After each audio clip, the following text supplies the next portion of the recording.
ensayez ça on dit soin.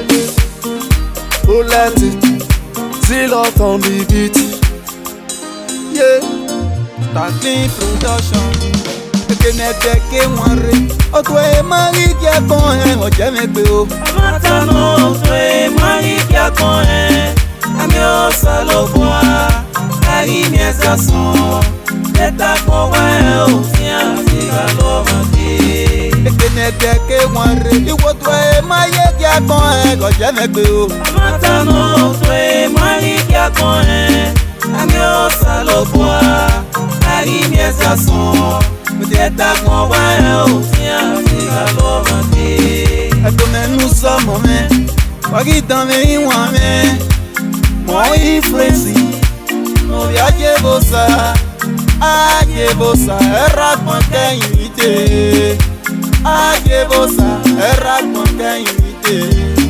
Iguala le caludo, imamia bano jebaye, iguala ludo le cao, imamia bano jebaye.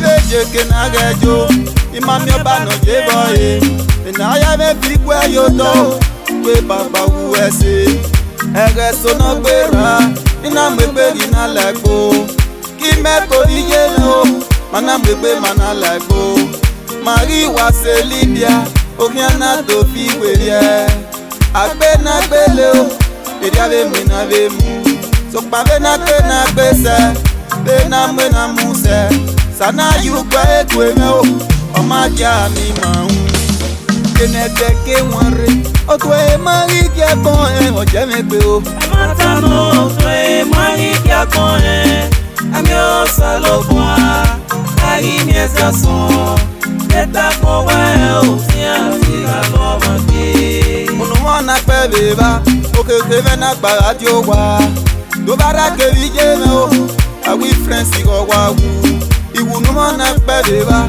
oke keve na gba ajo wa. Doga mani si ayo, awi friends go wagu. Ki eko ije awi agu ye Libya. No bia na vega bieko, no gogo na vega gogo. No bia na vega bieko, we no gogo na vega gogo. Awe na we jogo majore o, ama we no gajo egidio wa. Awe na we jogo majore, ama we na we jogo egidio wa. Abe moya na we negare o, eya yi jare suwa.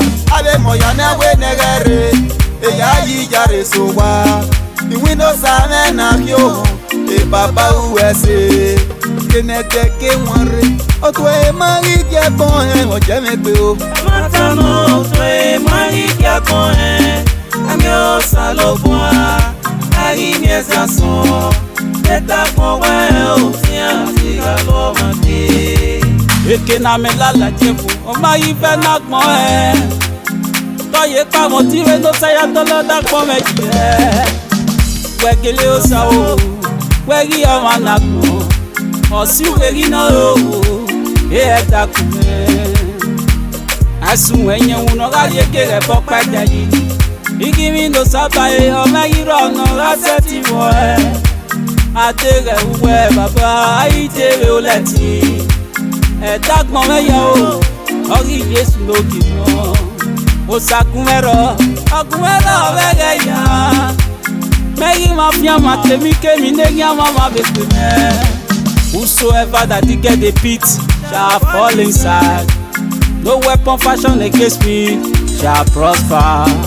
Kenete ke wanre, otwe mari kia konhe, oje mebe o. Amatano otwe mari kia konhe, amyo salobwa, ari mieza son, eta kowe o fian sigalo mati. Ogioma, agi we no toko yo. Usano ya mari agbon, ama ki o toko ye. Pata fenga go bi okwe, ago boto na pone. Ago boto na pone o egi mege no na nyama. Tosa kyan rio pore, ama no ni ekie. Ama no ni ekie o, oya fia kon awerie. Panegia no yo pope we siria wa mekya yama. O fenga rovio lopo, o ego siko fun. O fenga rovio lopo, o ego siko fun. Etio sanera me o, avegia me sike diane. n'était que moi o toi et Marie qui a bon hein o jamais pe o Matano toi Marie qui a bon hein amio saloboa ari mes garçons eta con ouais o tien sigalo mati teta con ouais nyaga te galo ma pe o magi eta con ouais o tien sigalo mati teta con ouais ibia gbon ate alo ma pe o sawese o eta con ouais o tien sigalo mati ouais c'est papa no mana gege mi o to me usakwe eta con ouais o tien sigalo mati ta clean production is the best production eta con ouais o tien sigalo mati ta clean production is the best production eta con ouais o tien sigalo mati Osanera uwese,